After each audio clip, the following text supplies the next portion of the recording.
Kami diterima dengan baik, kami diwawancara dan disiarkan.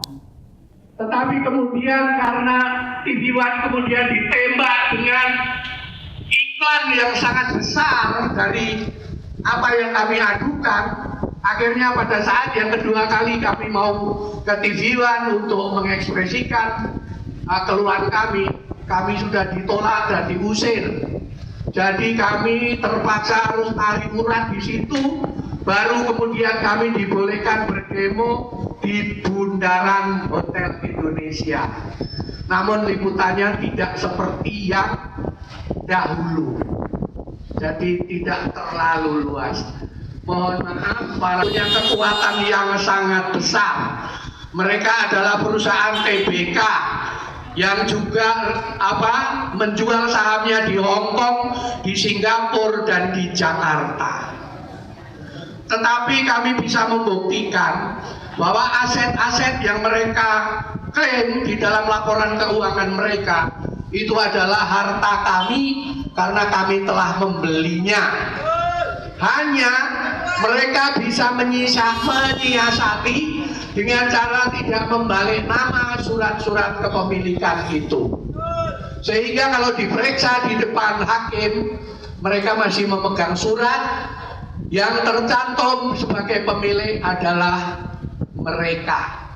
Padahal mereka sudah menjual unit-unit apartemen itu. Dan sekali kita menjual unit apartemen, itu ada bagian bersama, benda bersama, tanah bersama yang ikut dijual dan menjadi hak para pembeli.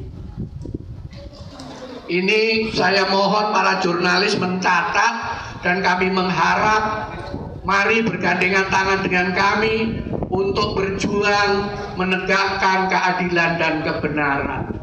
Anda yang baru mencoba mau meliput, mereka sudah ketakutan kalau Anda siarkan, sehingga mereka mencegah dengan cara menggebuki Anda supaya kapok. Tergantung nanti para jurnalis ini. Saya yakin para jurnalis juga punya atasan. Kalau para jurnalis berjuang, saya juga tidak terlalu yakin bahwa atasannya juga membackup. Karena biasanya atasan itu hitungannya adalah untung dan rugi. Kalau jurnalis digebukin, yang rugi kan cuma jurnalis, perusahaannya belum tentu rugi. Malah bisa jadi alat sebagai daya tawar untuk mendapatkan iklan yang lebih banyak.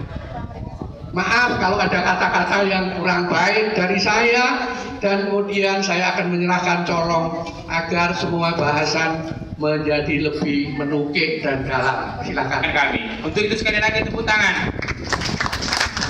Berikutnya mungkin uraian dari Bapak Simpson memotret kejadian di apartemen di mana Bapak tinggal. Apakah jamak juga terjadi intimidasi dan aksi kekerasan seperti yang kami alami di sini? Terkait juga mungkin Pak, ancaman pengelola di sana sama seperti ancaman pengelola di sini tidak? Kalau kalian tidak melakukan ini, kalau kalian tidak mengikuti kami, listrik kalian padamkan. Apakah listrik dijadikan alat untuk mengancam warga? Monggo Pak. Terima kasih waktu yang diberikan kepada kami. Rekan-rekan wartawan sekalian, kami berterima kasih, kami juga diberikan waktu. Saya Simpson Munte, Ketua Forkom Gading Nias Presiden, juga kalau bisa dibilang Ketua Pelaksana PPRS Peles, ya namanya saja tapi de facto tidak gitu. Terus saya juga salah satu ketua di Kapri, anak buah Bapak ini. Jadi Pak Krismanto, ketua Kapri dari tentara, pensiunan tentara, saya salah satu wakilnya dari pensiunan Polri. Intinya kami berdua, kalau ditarik sebagai warga rumah susun, kami merasa terzolimi. Kami merasa bahwa semua hak-hak kami tidak diberikan oleh developer, khusus di Gading Nias Residen. Kami juga mendapat penekanan yang lebih lagi dari Geraha Cepaka Mas.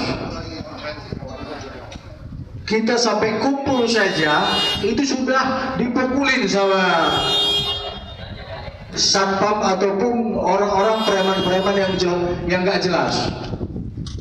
Di Kabinetnya Presiden ada satu wanita yang namanya juga pejuang, saya nggak usah sebut namanya.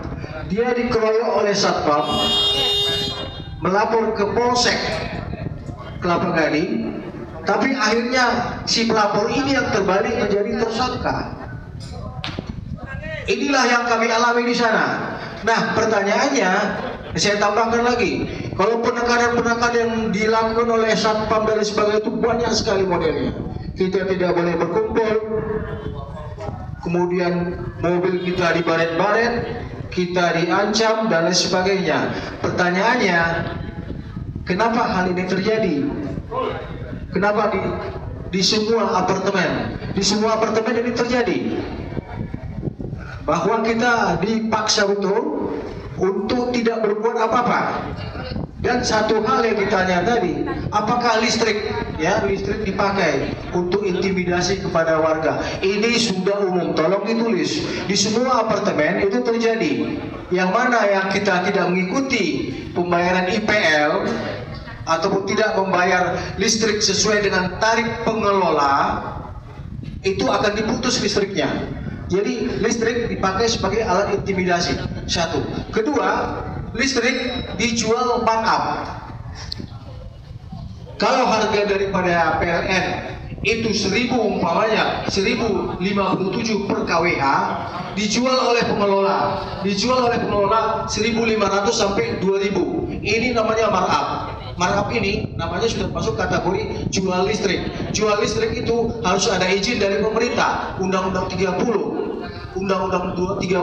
tahun 2009. Ini pidana. Kalau dia menjual listrik tanpa izin, itu pidana dengan ancaman hukuman 5 tahun. Ini terjadi di semua apartemen. Kita sudah melapor di Polda Metro untuk penjualan listrik tanpa izin.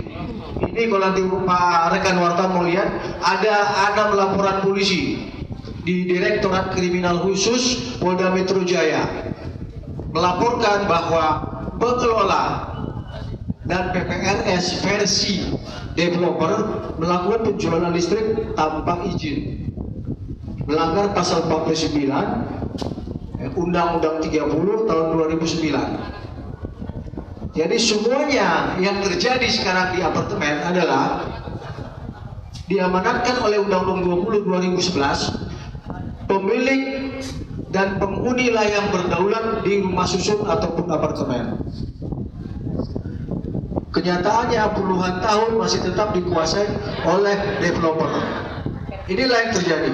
Nah, pertanyaannya sekarang, kalau sudah rekan-rekan wartawan sudah mengetahuinya, ya, dan bisa bergandengan tangan dengan kami, ini alangkah baiknya nantinya. Pasti Undang-Undang 20 tahun 2011 bisa dilaksanakan. Karena kalau kita bisa bergandengan tangan dengan berkoordinasi, dan setiap saat akan ada ruta, akan ada pemilihan PPRS baru. Di Jakarta sangat banyak apartemen baru yang akan menuju memilih ketua PPRS, dan pasti akan rekayasa pelaksanaannya. Kalau wartawan bisa ikut serta, rekayasa ini di blow up di mass media, akan terungkap dan mereka akan tidak akan berani. Ini semuanya akan berjalan dengan mulus rekayasa mereka, ya. Dan kita sekarang masih ada proses judicial review di Mahkamah Konstitusi untuk beberapa pasal di Undang-Undang Nomor 20 2011 yang memberikan kekuasaan yang besar kepada developer. Jadi intinya, sebelum saya tutup, apa yang rekan-rekan alami di Geraha Cempaka Mas juga terjadi di tempat kami. Alat listrik dijadikan alat intimidasi kepada kami, dan kami juga ada yang dipukul, malah ada yang sampai ke sidang pengadilan, dikriminalisasi.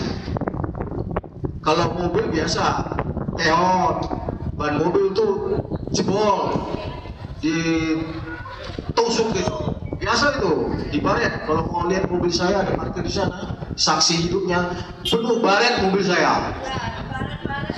Tuh ya, di baret-baret. Itu mobil saya. Kalau nanti wartawan mau foto boleh, ya.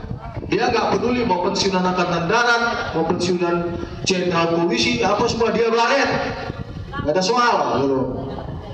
Inilah kalau menurut saya boleh-boleh saja ya, boleh-boleh saja kan. Inilah penjajahan model baru. Neo penjajahan model baru. Soal itu benar atau tidak terserah ya, pendapat saya gitu. Saya nggak menuduh mereka menjajah, tapi saya merasa saya dijajah di negara kita yang sudah merdeka ini. Sekian dan terima kasih. Tepuk tangan untuk Pak Simpson. Berikutnya mungkin sebagai